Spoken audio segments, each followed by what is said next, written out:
Nie jesteś osobą słabą ani załamaną.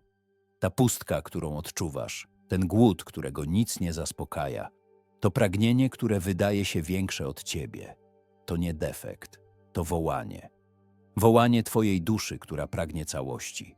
Carl Jung, jeden z najwybitniejszych umysłów XX wieku, powiedział, że wiele z naszych słabości to nie destrukcyjne nawyki, a desperackie próby odnalezienia czegoś świętego. To dusza wołająca o sens, próbująca dotknąć nieskończoności, a znajdująca tylko namiastki, ulotne chwile zapomnienia.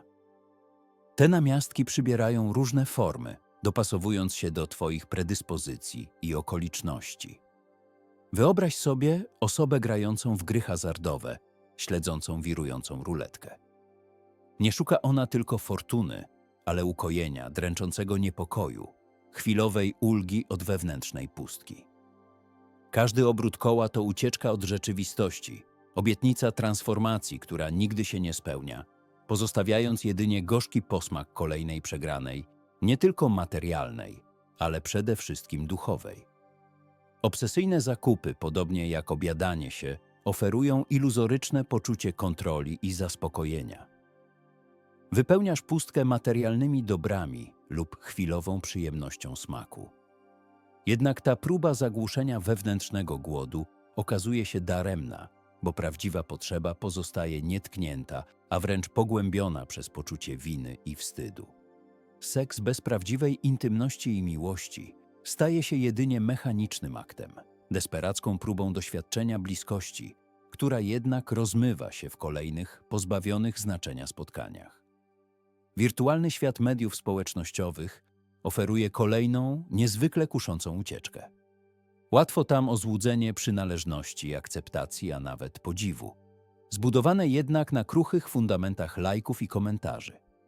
W pogoni za wirtualną aprobatą łatwo stracić kontakt z samym sobą, z autentycznymi potrzebami duszy, goniąc za fantomem idealnego życia, kreowanego na potrzeby internetowej publiczności. Każde z tych zachowań, choć pozornie inne, ma wspólny mianownik – próbę uciszenia wewnętrznego głosu, który domaga się czegoś więcej niż tylko chwilowej ulgi. To wołanie o autentyczność, o głęboki sens istnienia, o połączenie z czymś większym od ciebie, które zagłuszamy kolejnymi dawkami ulotnego zapomnienia, pogrążając się coraz głębiej w spirali uzależnienia. Ta walka ducha z cieniem rozgrywa się na naszych oczach, w wirtualnym świecie mediów społecznościowych, gdzie pościg za aprobatą może stać się pułapką. Badania Royal Society for Public Health w Wielkiej Brytanii wskazały Instagram jako platformę o najsilniejszym negatywnym wpływie na zdrowie psychiczne młodych ludzi, przyczyniając się do lęków, depresji i problemów z obrazem własnego ciała. Negatywny wpływ Instagrama, o którym mowa, nie jest odosobniony. Wiele analiz potwierdza korelację między intensywnym korzystaniem z mediów społecznościowych a pogorszeniem stanu psychicznego. Metaanaliza z 2017 roku, opublikowana w JAMA Psychiatry i obejmująca ponad 170 000 osób, wykazała silny związek między korzystaniem z mediów społecznościowych a objawami depresji, szczególnie u młodych dorosłych. To nie tylko kwestia presji idealnego, wyretuszowanego wizerunku, choć ten aspekt, potęgowany przez wszechobecne filtry i możliwość kreowania wirtualnej, ulepszonej wersji siebie, odgrywa istotną rolę, szczególnie w kontekście zaburzeń odżywiania i dysmorfofobii. Problem tkwi głębiej, w mechanizmach porównywania społecznego i nieustannego bombardowania informacjami, często nacechowanymi negatywnymi emocjami. To zaburza twoje poczucie własnej wartości i wpływa na percepcję rzeczywistości. Spędzanie długich godzin w mediach społecznościowych może prowadzić do izolacji w realnym świecie, ograniczając kontakty twarzą w twarz i pogłębiając uczucie osamotnienia, co z kolei jest kolejnym czynnikiem ryzyka depresji i lęków. Badanie z Uniwersytetu Pensylwanii z 2018 roku, opublikowane w Journal of Social and Clinical Psychology, skupiło się na wpływie ograniczenia korzystania z mediów społecznościowych na dobrostan psychiczny studentów. Podzieleni na grupy, uczestnicy albo korzystali z Facebooka, Instagrama i Snapchata jak dotychczas. albo ograniczyli czas spędzany na tych platformach do 30 minut dziennie. Po 3 tygodniach zaobserwowano znaczącą poprawę samopoczucia w grupie, która ograniczyła korzystanie z mediów, spadek lęku i depresji, a także zmniejszenie poczucia osamotnienia. Wyniki sugerują, że nadmierne angażowanie się w wirtualny świat może negatywnie wpływać na Twoje zdrowie psychiczne, a świadome ograniczenie czasu spędzanego online przynieść korzyści. Co więcej, badanie wskazuje na istotną rolę FOMO, Fear of Missing Out, lęku przed przegapieniem czegoś, w kontekście uzależnienia od mediów społecznościowych. Ograniczenie dostępu do nieustannego strumienia informacji pozwoliło uczestnikom oderwać się od presji bycia na bieżąco z życiem innych i skupić się na własnych doświadczeniach. FOMO manifestuje się na różnych platformach w specyficzny sposób. Na Instagramie, gdzie dominują wizualne treści, FOMO koncentruje się wokół idealizowanego obrazu życia innych, egzotycznych podróży, wystawnych posiłków, idealnych sylwetek. Łatwo poczuć pokusę porównania swojego życia z tymi wyselekcjonowanymi fragmentami rzeczywistości, co może prowadzić do poczucia nieadekwatności. Na Facebooku FOMO często skupia się na wydarzeniach towarzyskich. Zdjęcia i relacje ze spotkań, na których Cię nie było, mogą wywoływać poczucie wykluczenia, nawet jeśli rzeczywistość tych spotkań była mniej ekscytująca niż sugerują to media. Na Twitterze z kolei FOMO wiąże się z lękiem przed pominięciem ważnych informacji. Nieustanny strumień wiadomości generuje presję bycia na bieżąco, co może prowadzić do przeładowania informacjami. Aby radzić sobie z FOMO, ważne jest zrozumienie, jak powstaje i świadome kształtowanie swojego stosunku do mediów społecznościowych. Kluczowe jest ograniczenie czasu spędzanego online i świadome wybieranie obserwowanych treści. Zastanów się, czy obserwowanie kont, które wywołują zazdrość lub poczucie niższości, jest dla Ciebie dobre. Pomocne może być skupienie się na budowaniu autentycznych relacji w realnym świecie i inwestowanie czasu w aktywności, które dają Ci satysfakcję. Praktykowanie wdzięczności za to, co masz, może pomóc w zmniejszeniu skłonności do porównywania się z innymi. Przy nasilonym FOMO warto skorzystać z pomocy specjalisty. Nie tylko ilość czasu w mediach społecznościowych ma znaczenie, ale i sposób, w jaki z nich korzystasz. Badanie z 2020 roku, opublikowane w Computers in Human Behavior, wykazało, że pasywne przeglądanie treści bez interakcji jest silniej związane z depresją niż aktywne korzystanie, jak komentowanie czy rozmowy. Bierne obserwowanie pozornie idealnego życia innych potęguje poczucie własnej nieadekwatności. Aktywne korzystanie, skoncentrowane na budowaniu relacji, może wręcz wzmacniać poczucie przynależności, co chroni Twoje zdrowie psychiczne. Dlatego ważne jest, abyś świadomie kształtował swoje nawyki i dążył do tego, by media społecznościowe były źródłem pozytywnych doświadczeń. Mechanizm porównywania się z innymi, podglądanie pozornie idealnych życiorysów, może prowadzić do poczucia własnej nieadekwatności, pogłębiając wewnętrzną pustkę. Uzależnienie od lajków i komentarzy, niczym wirtualny narkotyk, stymuluje ośrodki nagrody w mózgu, dając krótkotrwałe zadowolenie, które szybko ustępuje miejsca głodowi kolejnej dawki internetowej afirmacji. W ten sposób możesz zamknąć się w błędnym kole, tracąc z pola widzenia własną wartość. Możesz stać się zakładnikiem iluzji, oddalając się od prawdziwego kontaktu ze sobą i ze światem. Ten proces utraty kontaktu z samym sobą jest niebezpieczny, bo uniemożliwia rozpoznanie i zaspokojenie autentycznych potrzeb. Skupiając się na kreowaniu wizerunku online, łatwo zapomnieć o relacjach w realnym świecie, o rozwoju osobistym, o zdrowiu. Możesz żyć w ciągłym napięciu, starając się sprostać wyidealizowanym standardom. To prowadzi do stresu, wypalenia emocjonalnego i alienacji. Ironią jest to, że im bardziej starasz się zaprezentować idealny obraz siebie w mediach społecznościowych, tym bardziej oddalasz się od prawdziwej intymności, zarówno ze sobą, jak i z innymi. Tracisz zdolność do autentycznego przeżywania chwil, bo twoja uwaga skupia się na tym, jak te chwile będą wyglądały na zdjęciach.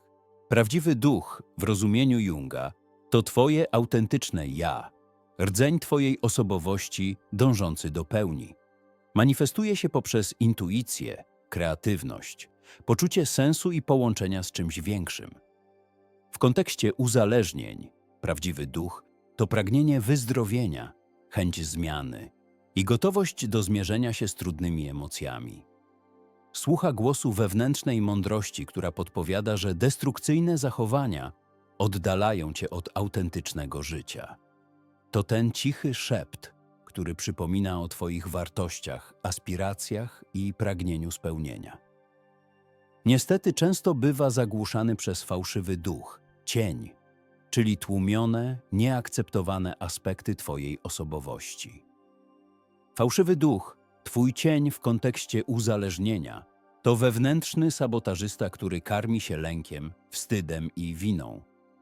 Szepce kłamstwa, racjonalizuje destrukcyjne zachowania i obiecuje ulgę, która jest tylko chwilową ucieczką od bólu. Przemawia językiem kompulsji i nieustannego głodu.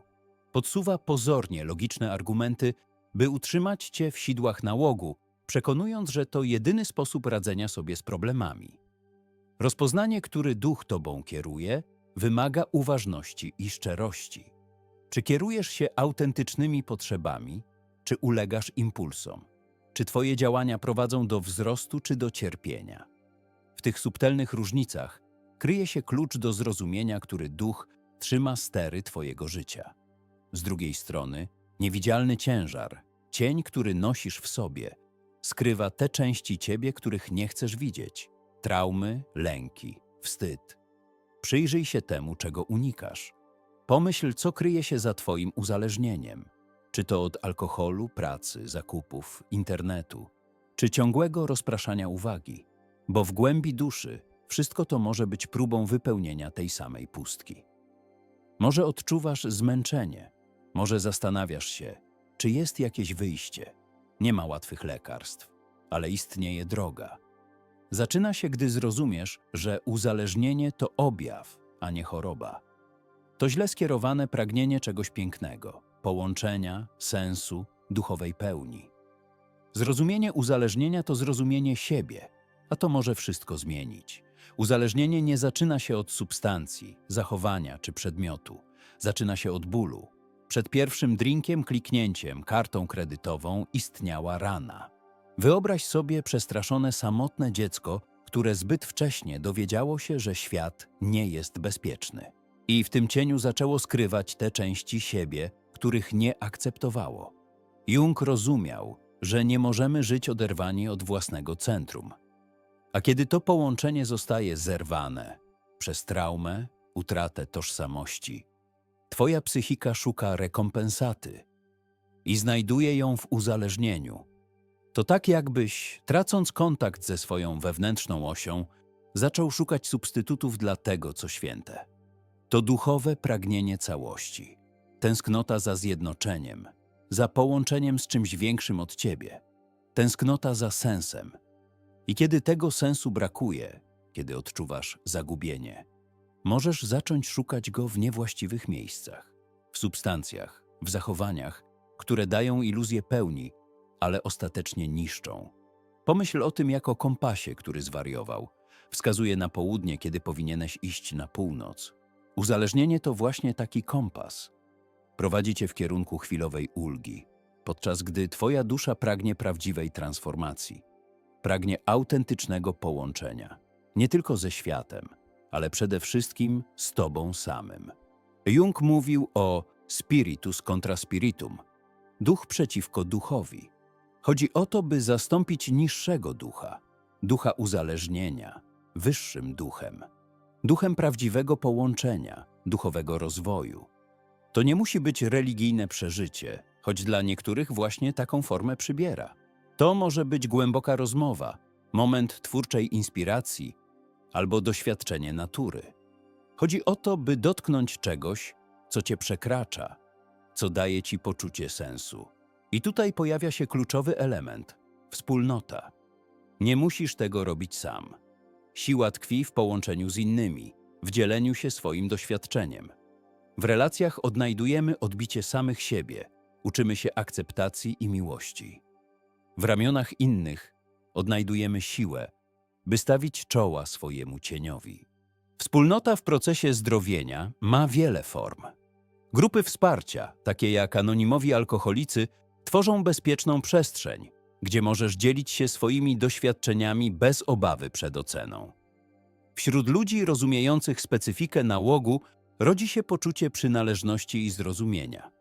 Wspólne sesje pomagają zmierzyć się z przeszłością i nauczyć się zdrowych mechanizmów radzenia sobie z trudnościami. Siła tkwi w uniwersalności doświadczenia. Słysząc historie innych, uświadamiasz sobie, że nie jesteś sam. Terapia grupowa oferuje możliwość głębszego zrozumienia mechanizmów uzależnienia i rozwijania umiejętności budowania zdrowych relacji. Poza terapią grupową, istotna jest terapia indywidualna.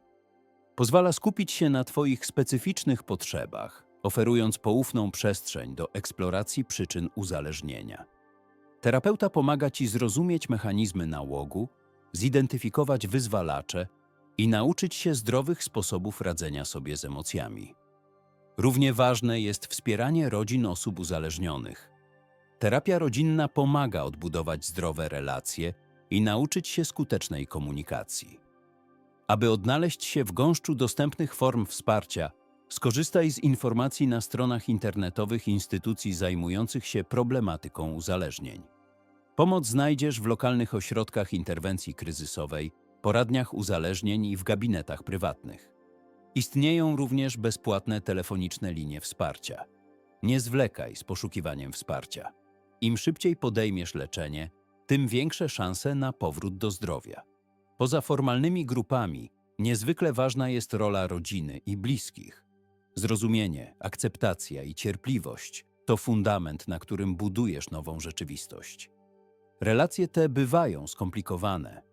Często to bliscy ponoszą największe konsekwencje Twoich zachowań, co może prowadzić do urazy i nieufności. Dlatego ważna jest praca nad odbudową tych relacji, oparta na szczerej komunikacji i gotowości do wybaczania. Terapia rodzinna może okazać się pomocna w nawiązywaniu nowych, zdrowych więzi. Wsparcie bliskich nie oznacza jednak, że biorą oni odpowiedzialność za Twoją trzeźwość. Ważne, aby zadbali o własne potrzeby i ustalili zdrowe granice. Budowanie zdrowej sieci wsparcia wykracza poza rodzinę i przyjaciół. Aktywne życie społeczne, pasje i wolontariat pomagają odzyskać poczucie celu, co jest ważne w trwałej remisji. Nowe znajomości pomagają oderwać się od dawnego środowiska. Aktywność społeczna pozwala odbudować zaufanie do siebie i do innych. Pamiętaj, że zdrowienie to maraton, a nie sprint. Potrzeba czasu i cierpliwości, by zbudować silną podstawę dla nowego życia. Wspólnota oferuje Ci nieocenione wsparcie, pomagając odzyskać nadzieję i wiarę w siebie. Nie zapominajmy o fundamentalnej roli bliskich relacji. Rodzina i przyjaciele, choć czasami sami potrzebują wsparcia, to bezcenne źródło miłości i akceptacji. Ich obecność, zrozumienie i cierpliwość są nieocenione w chwilach zwątpienia. To oni przypominają o Twojej wartości i dają siłę do walki. Budowanie silnych relacji z bliskimi to inwestycja w trwałą trzeźwość. Wzajemne wsparcie i szczera komunikacja tworzą fundament, na którym możesz budować nowe życie. Proces zdrowienia to nie sprint, to maraton. To spiralna podróż, w której wracasz do tych samych ran, ale za każdym razem z innej perspektywy. To, co kiedyś Cię kontrolowało, teraz może stać się Twoim przewodnikiem. Możesz w końcu zrozumieć jego przesłanie. Już nie walczysz ze swoim cieniem, ale go akceptujesz. Uczysz się od niego. I w tym procesie odnajdujesz swoją prawdziwą siłę. Prawdziwa wolność nie polega na unikaniu pokus, ale na tym, by nie być przez nie definiowanym. Nie gonisz za perfekcją, ale za obecnością. Odnajdujesz sens w codzienności. Budujesz życie, które nie wymaga ucieczki. Życie, które jest pełne i prawdziwe. To może być Twoja podróż, Twoje odkrywanie, Twoja transformacja. I jeśli czujesz, że to z Tobą rezonuje, jeśli odnalazłeś w tych słowach iskierkę nadziei, podziel się swoim momentem aha w komentarzach. Połączmy się w tej wspólnej podróży. Jeśli chcesz być na bieżąco z podobnymi treściami, zasubskrybuj ten kanał.